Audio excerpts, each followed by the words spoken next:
Hello Coding Stars, welcome back. In this video, we will discuss that how to become an app developer in 2025.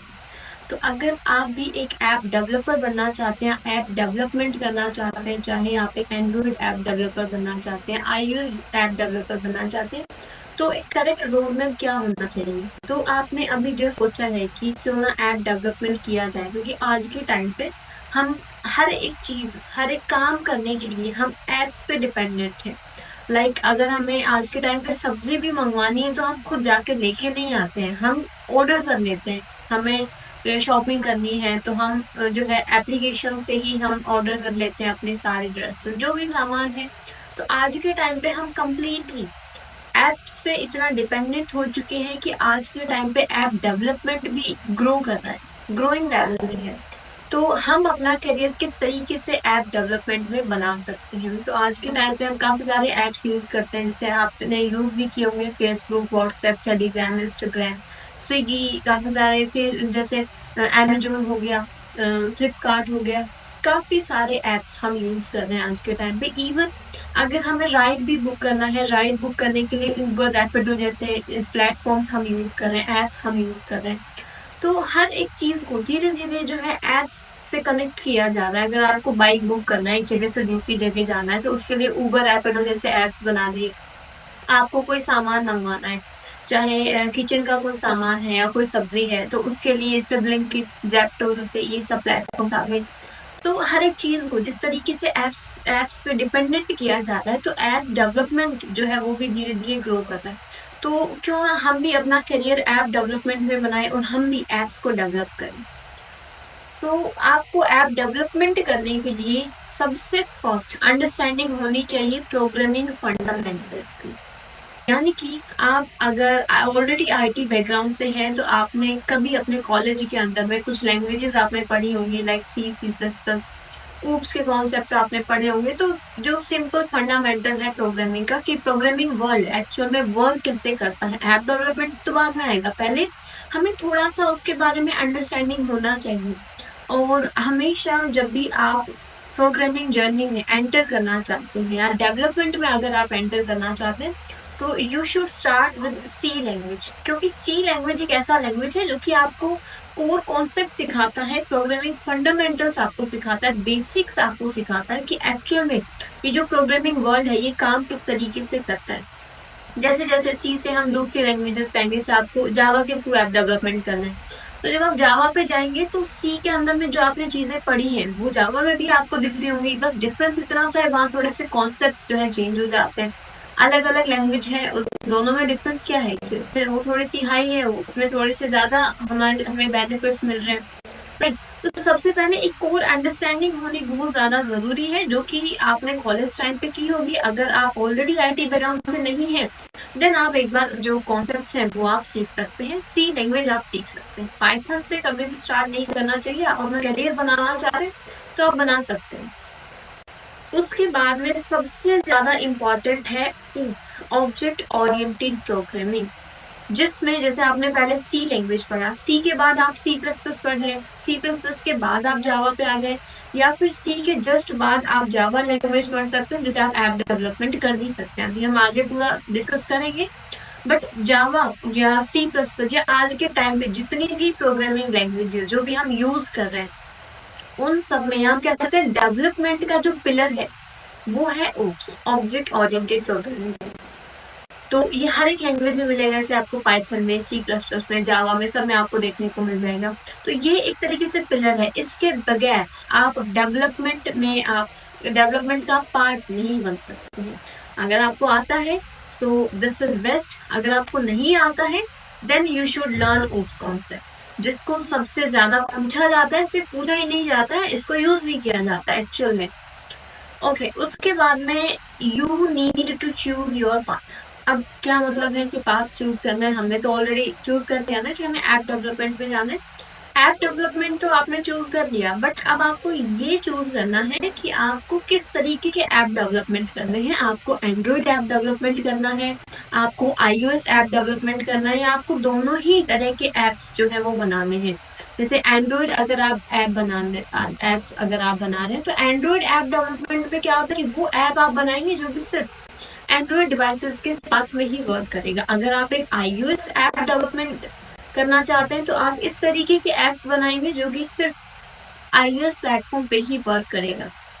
अगर आप एक ऐसे developer बनना चाहते हैं कि आपने कोड एक ही बार लिखा और वो Android as well as iOS दोनों पे वर्क करे, तो ये आपको एक बार थोड़ा सा चूज करना पड़ेगा सबसे स्टार्टिंग में कि आप किस तरीके के डेवलपर बनना चाहते हैं। Then you can start with that development process.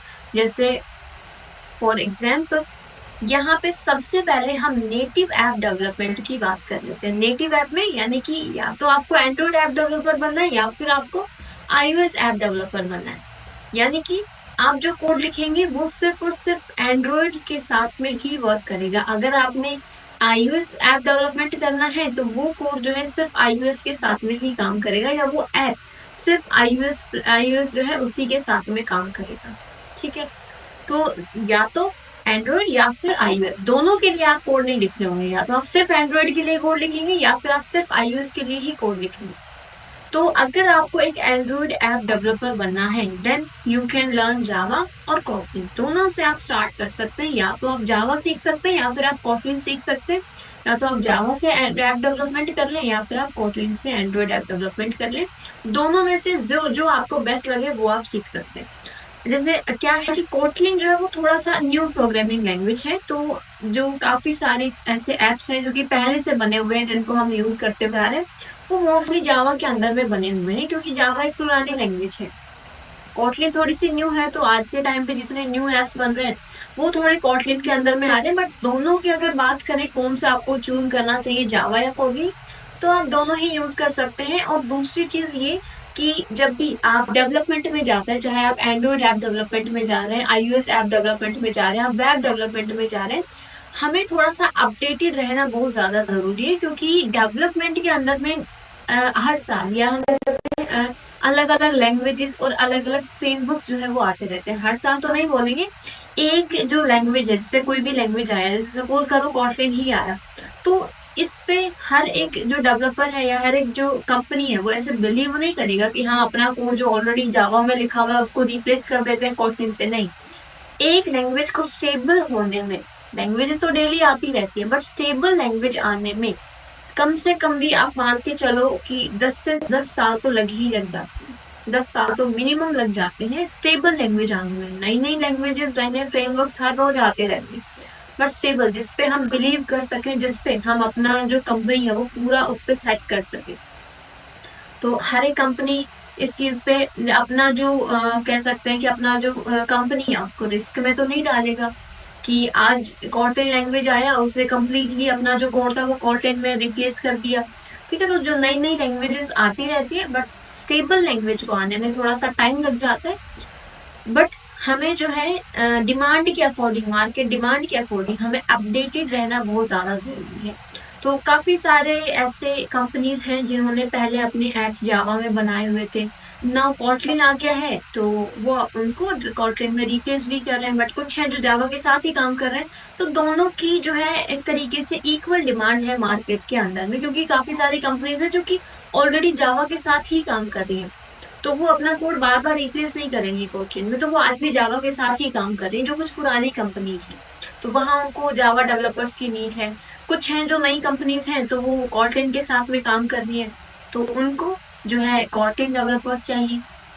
ठीक है, तो एंड्रॉइड डेवलपमेंट अगर आपको करना है देन यू कैन चूज जावा और यू कैन चूज कॉटलिन। दोनों ही अपने आप में बेस्ट है और दोनों की हाई डिमांड है मार्केट के अंदर में, इक्वली डिमांड है। अगर आपको iOS ऐप डेवलपमेंट करना है then you can start with Swift और you can start with Objective C. दोनों में से आप कोई भी चूज कर सकते हैं।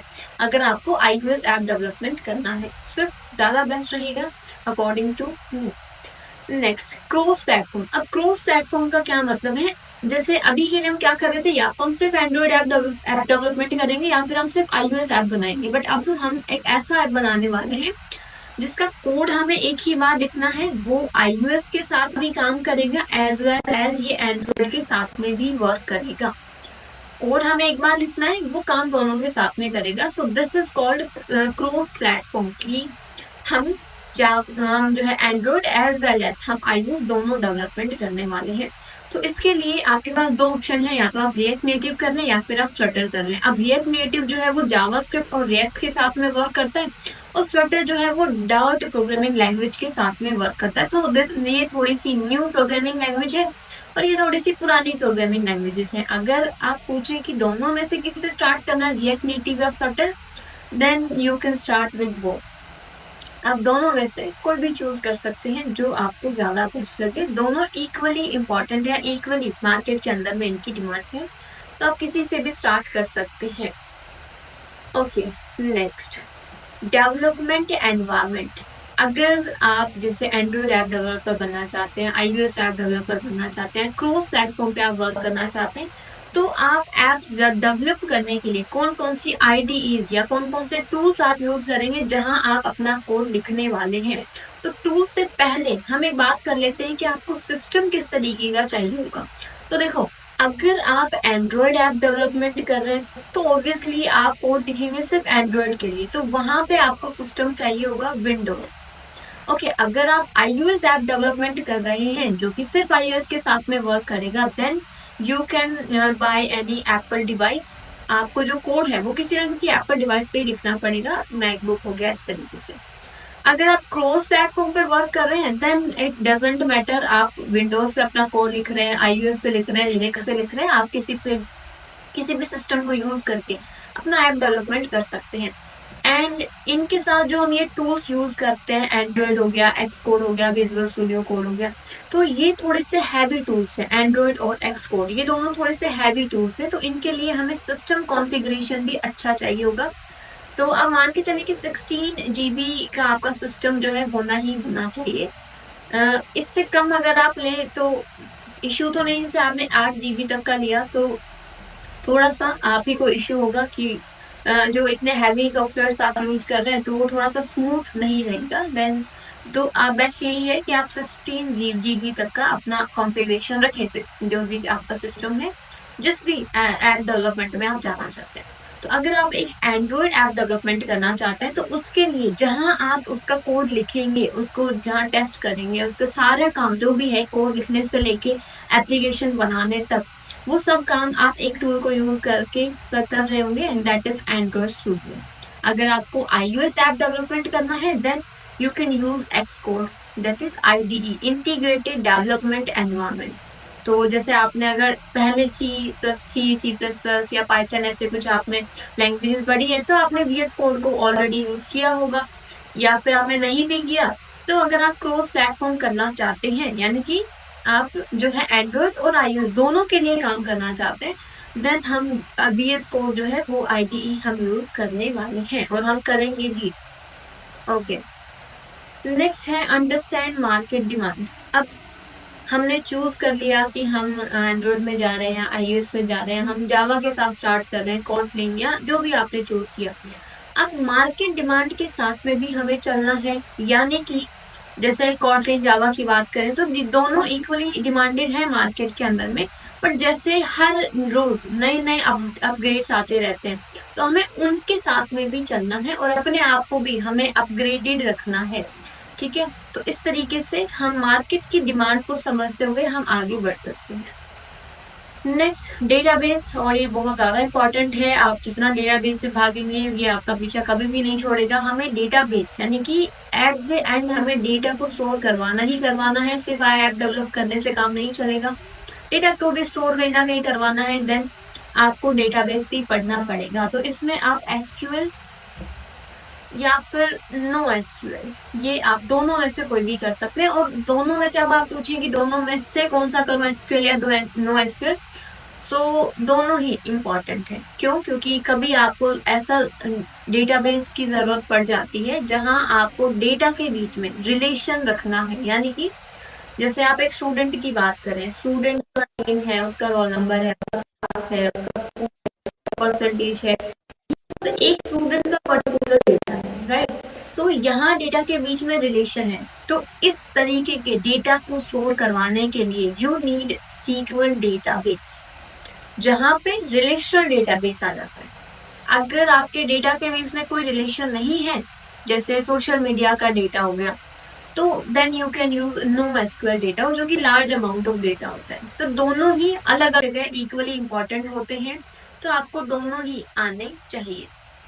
Okay, then version control system, ये भी हमें सीखना पड़ेगा। अब देखो, वर्जन कंट्रोल सिस्टम क्या होता है। आपने अपना ऐप बना लिया, जैसे अभी के लिए आप सिर्फ अपने प्रोजेक्ट्स बना रहे हैं, तब तक कोई दिक्कत नहीं है, आप अकेले बैठ के उस पर काम कर रहे हैं, आपने खुद का अपना ऐप बनाया, जो भी आप शोकेस करना चाहते हैं, जो अपने पोर्टफोलियो में आप ऐड करना चाहते हैं, या इंटरव्यू के टाइम पे जिसको भी आप शो करना चाहते हैं, आपने 3-4 प्रोजेक्ट्स बना लिए। अब वो जो 3-4 प्रोजेक्ट्स आपने बनाए हैं, उनको आप किस तरीके से शोकेस करेंगे, तो वहां हम यूज करते हैं गिट और गिटहब। ये ऐसे प्लेटफॉर्म्स हैं जहाँ पे आप अपना जो कोड है उसको वहां रख सकते हैं, या फिर हम कहें कि सपोज एक टीम वर्क कर रही है पूरे ऐप को डेवलप करने के लिए, आपने तो सिर्फ अपने लिए छोटा सा कोई भी प्रोजेक्ट बनाया, बट जब बड़े बड़े एप्स को बनाया जाता है, जब पूरी कंपनी, पूरी टीम बैठ के एक साथ काम करती है, तो वहां पे उस कंप्लीट कोड को कहीं ना कहीं तो एक सही जगह मर्ज किया जाता होगा, राइट। तो वो किया जाता है वर्जन कंट्रोल सिस्टम से। गिटहब, जब आप, अगर आपने इंटर्नशिप किया होगा या फिर नहीं भी किया, या आप आगे जब कंपनीज में जाएंगे, तो आपको गिटहब सबसे ज्यादा इम्पोर्टेंट रोल प्ले करता है। जब आपको ऑफिस से निकलने से पहले, इवनिंग के टाइम पे, जब आपने जो भी काम किया पूरे दिन में, वो आपको वहां पे डिप्लॉय करना होता है। That is most important tool. Okay, तो इससे भी हम कभी नहीं भाग सकते, ये भी हमें लास्ट में सीखना ही सीखना पड़ेगा। अभी के लिए आप इसका टेंशन ना लें, आप अपने जो है ऐप डेवलपमेंट करें, आप एक तो प्रोजेक्ट बनाएं, फिर जब जैसे आपने कोई प्रोजेक्ट बना लिया 1-2 महीने के अंदर में आप सीख गए, तो उसके बाद फिर आपको जरूरत पड़ेगी उसको डिप्लॉय करने के लिए, then you need GitHub. Okay, so I hope आपको ये रोड मैप कम्प्लीटली समझ आया हो, आपको वीडियो पसंद आया हो। So like, share and comment, मिलते हैं अपने किसी नेक्स्ट वीडियो के अंदर में। Till then, take care.